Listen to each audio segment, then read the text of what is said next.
All right, y'all. Y'all need to understand that they marked the Hebrew Israelites as a terrorist organization. I hope you know that. For when I was in the military, and I said that I was a part of, I didn't even say I was a part of. I just said I was a Hebrew Israelite because I was told that we are all Hebrew Israelites that were brought over here by way of ship. They put on my record that I may be a part of a terrorist organization. And understand, they have labeled the Hebrew Israelites as a terrorist organization because they match the people that are in the Bible, that are in the Torah and in the Tanakh. And so, you know, when it comes to my record and stuff like that, my record's been clean for many years. I've been called SpongeBob. I've been called a Goofy. I've been called in everything up under the sun. High Waters. I've been called Steve Urkel. Everything, right? For many years, even in high school and middle school, throughout all my years, I've been.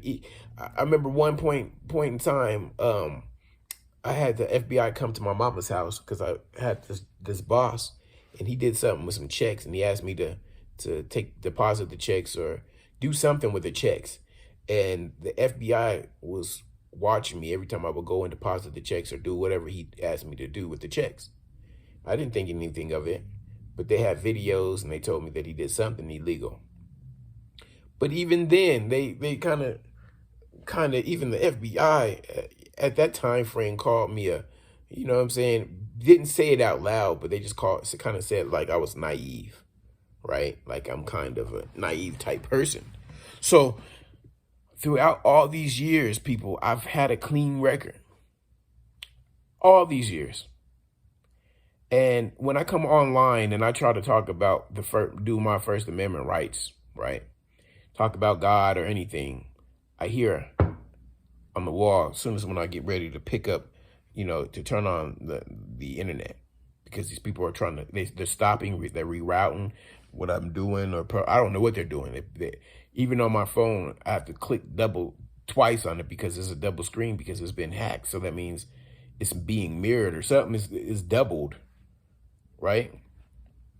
And so I'm turning around and all this stuff, even when I moved in here, like people, y'all need to understand that I wasn't even supposed to have a place because I was in a homeless shelter, and these people were trying to stop me from even being able to have a place.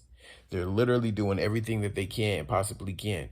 Like I told y'all, and that was around the time when I told y'all that, it doesn't matter if you're black or white, there's bad people in there that are black people, and there's bad people that are white people, or in every ethnic group. Around that time frame, that's when I moved in over here, right?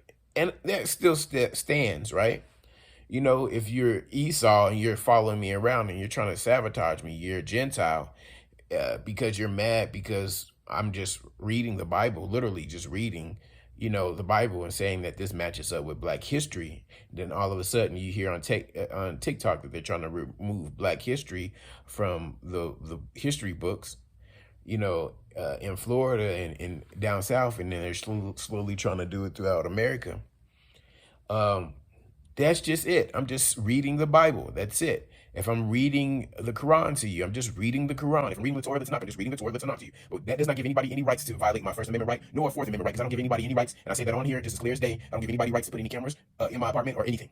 When I was in a homeless shelter, I had this one guy that was under me. You could tell that he was an agent. He went when I was asleep, grabbed my backpack. I woke up in the middle of the night, and then I was presented unconscious. I became unconscious, and he grabbed my bag. Nothing. He put it back, but nothing was missing. But I told y'all about that. I even told y'all about the one of the workers that worked in the homeless shelter had grabbed my bag, and then probably there was nothing gone out of it. But when that guy that was sleeping under me grabbed it, for some reason, all my banking accounts, both checking and savings accounts, was not working. Like he stopped them, and I was utilizing that money to get to work.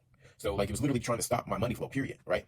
So understand this. And the only reason why I even survived that was because I seen one of them movies where they said the FBI agents was like, stop his banking accounts, stop his saving accounts. So I was smart in my, in what I was doing to be able to survive that. You know what I'm saying? I already knew what was gonna. I kind of knew what was gonna happen. I had to prepare for what was gonna happen just in case. You know what I'm saying? Me being a black man in America with a clean record, going to the military, trying to do something positive with my life was going to affect somebody in a certain way. I knew that it was gonna hurt someone's feelings or something because that's what I was also in the NAACP. NAACP teaches you that. They teach you that you're a black man in America. You work 10 times harder. You just do what you got to do and just do your work. And then, march if you have to, whatever you have to do so that we don't have any George Floyd incidents. You know what I'm saying? Because I've already had a George Floyd incident, except for they didn't put their knee on my neck. But man, if I wasn't a federal cop myself and didn't realize what was going on, some of y'all today will probably be unalived. Right? This is what I'm trying to do, is protect y'all, tell y'all what is going on. I literally have people blocking my everything that I do, to the point where I was like, you know what? I ain't even got to worry about this. I can just, just live life more simpler, because y'all just trying to sabotage everything that I'm doing. I mean, I don't drive my car. I done turned around, I only barely drive it just up the street and back. Just go to job, to my work when they do have a job for me, and then back. Right? And all of a sudden I got oil light coming on. Come on now, people tampering with my vehicles and everything else. I'm sitting up here, and I got on here and on YouTube, and I think maybe even on TikTok. There was a couple of terrible people saying that, oh, these agents are messing with your vehicle. These people are trying to stop your money flow. You're doing positive things. You're just speaking about God. You're just doing this. You're doing that. And they're doing this to you. They're doing that to you. They've hacked your phones. They've hacked all your devices. They're doing everything under the sun to you. And so this is going to get out to one of y'all. And when it does, it's going to hit and do a screen recording and just going to hit and send it to everybody else. Right? Y'all's phone's got a screen recorder on it. Record it. Put it on another, whatchamacallit? A fake profile, since they got like 10 fake profiles following me with, you know what I'm saying? And just send it out. Right? Of course, this attack is imminent because I'm a black man in America. And they're going to utilize our own people. They always do that. They'll have black people come out and be like, oh, it's okay for them to do it because this is what he did or this is what they did or whatnot. And I'm black, so it's okay. They always got black people in their pocket, a few of them that they're paying, right? So keep that in mind as well, right? But every time I get on the internet, you'll hear it. And that's just to send a signal to the other individuals to do whatever they got to do, maybe record it or whatever they're trying to do, or stop if they're trying to stop everything that I'm doing. They don't want me to speak to you, the public, about what is going on. Now, if I'm wrong about something that I'm speaking about, because sometimes I do be wrong, and I always tell y'all to take it as a grain of salt, because I get my information from you guys or what I see, and I can't misinterpret something. Tell me about it. You know what I'm saying? And that's just on period, right? Keep it 100 facts, no cap. But if I'm under attack these days, when everybody's struggling, I don't think it really matters if you're black or white. I think white people are under attack too. I think these days, it don't matter your ethnicity. Humans are under attack here in this country, right? This is just what it is, and they don't want you to know certain things, right? But I'm just trying to tell you guys certain things to protect you, because you might not be doing nothing wrong, but they're trying to find everything they possibly can on you. Because, like I said, they didn't want me to be here. They didn't want me to be here. And all of a sudden, when I get here, I have my neighbor, what I'm saying? One of my neighbors, I don't even think he's, I don't even know if he's even a neighbor. He's like, as soon as I said hi to him, he flipped out on me on the alley. As soon as I got to the bus stop, I confronted him because he told me he was going to break my other leg, right? This is the same person that you see out front that when I got my microphone out, he's just smiling, but he's marking people and everything else. He's marking them not to talk to me and all that other stuff. He's out there, he's out there with his brother and stuff. But he had a group of his, then he put up his gang signs and stuff one day, you know what I'm saying? And, around that time when I first came, I had an old man, he was throwing rocks, around me. I can't say it was at me because he could have hit me with the rock, but he was throwing rocks around me when I was just getting on the microphone. So just keep this in mind, people. These people don't want you to receive whatever I'm telling you, or they want to receive credit for it or whatnot. But I'm just giving you the facts, people. This is facts, no cap 100. And even when it comes down to the part where I told y'all, I stated that, I had the savings and checkings accounts shut down when I was just trying to go to work. That was around the time that I had, I was doing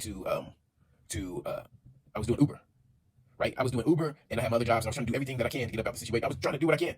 And I had these people following me around and stopping and everything and saying, oh, he did this, he did that. One lady came to my, she always following me to my job. She came to my job and she ended up she was just harassing me. Lady, stop harassing me. Why are you harassing me? Oh, well, you gave somebody something sexually. What you mean? I don't do anything sexually. When I was in the military, I didn't do anything sexually. To tell you the truth, I was fasting, I was praying, and I was practicing abstinence because I was trying to get my kids. I was doing like spiritual things that I used to do when I was younger to get stuff done. I would give stuff up in order to get something. It was a part of my religious belief. And so if somebody did something to me, I must have been drunk. That's for sure. Because I wouldn't know what was going on. But yeah, still, what I'm saying? All this, and then if I gave somebody something, then why don't I have it? Not less, what I'm saying? I was carrying the dead somewhere, like, because there's this, I can't go into all of that stuff. Like, y'all probably won't even believe me. But there's some spiritual stuff that goes on with me. And, what I'm saying? People can lie and say whatever, but I don't know these people that's following me. Hey, I've been here, almost a year, and I don't even know the neighbor I just know their names. I don't know any of these people that are around me. They don't know me. They might claim to know me, but they don't know me. They might sit up there and read my records and everything else, but they probably, no, I was considered a goofy. I ain't no goofy. You know what I'm saying? I'll speak now. Now I see. See, back in the day when they said, oh, don't talk about what's going on in this neighborhood. In the hood, you don't talk about what's going on and all this other stuff. You know what I'm saying? You just go to jail if somebody else does something that you didn't do. The hell I will. You go to jail if you do something and they try to claim me for it and I didn't do it. I'm snitching on your ass. I don't give a shit. Also, they're trying to irritate me too so they can get something out of me. I don't know, because I knocked on my neighbor's door, asked him if he could, stop jumping on the wooden boards, because they were so loud. You know what I'm saying? He found the weaknesses of it, and I did speak out loud and said that I was OCD. Everybody's OCD when you come out the military. But they're doing certain stuff on purpose, which is causing me to get out, trying to get me out of my character. But I'm going to tell you right now, 4 years, or how many years? This has been since, not 4 years, 2 years. 2 years at least, of them following me and doing all this stuff and irritating me and trying to make sure that I don't get a job and everything else. And then they turn around and start, they didn't want me to get even housing, trying to stop everything that I'm trying to do and then start jumping on some wooden boards. Right? He came to, that neighbor actually came to the homeless shelter. When I came to visit him, his whole apartment was full of stuff that was already, looked like he was been there for years. It looked like he'd been there for years. Do you understand the way everything was set up? It looked like he'd been there for years. He wasn't there, staying there. He came specifically to see who I was, to see who the target was. I am the target. Because I'm telling you guys what is going on.